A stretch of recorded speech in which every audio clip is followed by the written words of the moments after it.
Assalamualaikum warahmatullahi wabarakatuh. Alkisah, pada zaman dahulu, di Pulau Bintan, Kepulauan Riau, hidup orang-orang suku laut yang dipimpin oleh Batin Lagoy. Batin Lagoy adalah seorang yang santun dan memimpin dengan adil. Pada suatu hari, Batin Lagoy sedang berjalan di pinggir pantai. Sayup-sayup telinga Batin Lagoy mendengar suara tangisan bayi. Anak siapa itu yang menangis di tempat seperti ini? Pikirnya heran, sambil melihat sekitar.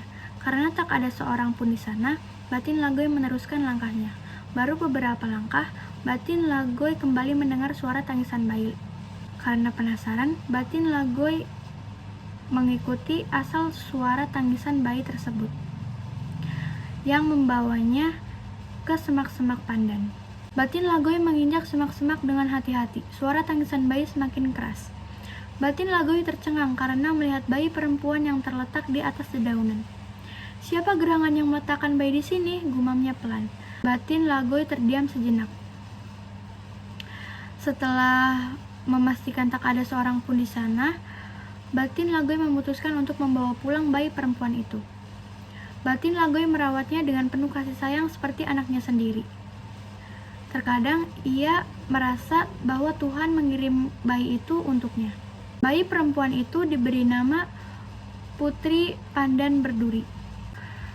Tak terasa waktu berlalu begitu cepat. Kini Putri Pandan Berduri tumbuh menjadi seorang gadis yang sangat cantik. Tak hanya cantik, Putri Pandan Berduri juga mempunyai sikap yang anggun dan santun layaknya seorang putri. Banyak pemuda yang terpikat akan kecantikan Putri Pandan Berduri. Meskipun begitu, tak ada satupun yang berani meminangnya. Batin Lagoy juga berharap agar putrinya berjodoh dengan seorang raja atau seorang pemimpin di suatu daerah. Tersebutlah seorang pemimpin di Pulau Galang mempunyai 2 orang putra yang bernama Julela dan Jenang Perkasa. Sedari kecil kakak beradik ini hidup rukun. Namun kerukunan itu sirna ketika ayahnya mengatakan bahwa anak tertua akan menggantikan dirinya sebagai pemimpin di Pulau Galang. Sejak itu, Julela berubah menjadi angkuh. Ia bahkan mengancam Jenang Perkasa untuk selalu mengikuti setiap perkataannya sebagai calon pemimpin. Jenang Perkasa sangat kecewa terhadap sikap kakaknya. Pada akhirnya, Jenang Perkasa memutuskan untuk meninggalkan Pulau Galang. Berhari-hari ia berlayar tanpa mengetahui arah dan tujuan, hingga sampai di Pulau Bintan.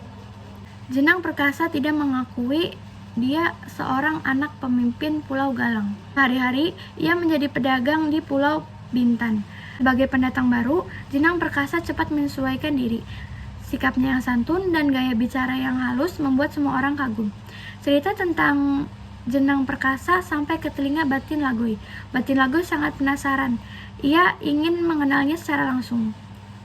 Batin Lagoy mengadakan acara dan mengundang seluruh warga di Pulau Bintan. Batin Lagoy juga mengundang Jenang Perkasa. Sejak kedatangan Jenang Perkasa, Batin Lagoy terus memperhatikan Jenang Perkasa. Pada akhirnya, Batin Lagoy mendatangi Jenang Perkasa dan mengajak ngobrol. "Alangkah senangnya hatiku jika kau bersedia kunikahkan dengan putriku," ucap Batin Lagoy kepada Jenang Perkasa. Jenang Perkasa sangat terkejut. Namun, pada akhirnya Jenang Perkasa menyetujui apa yang dikatakan Batin Lagoy.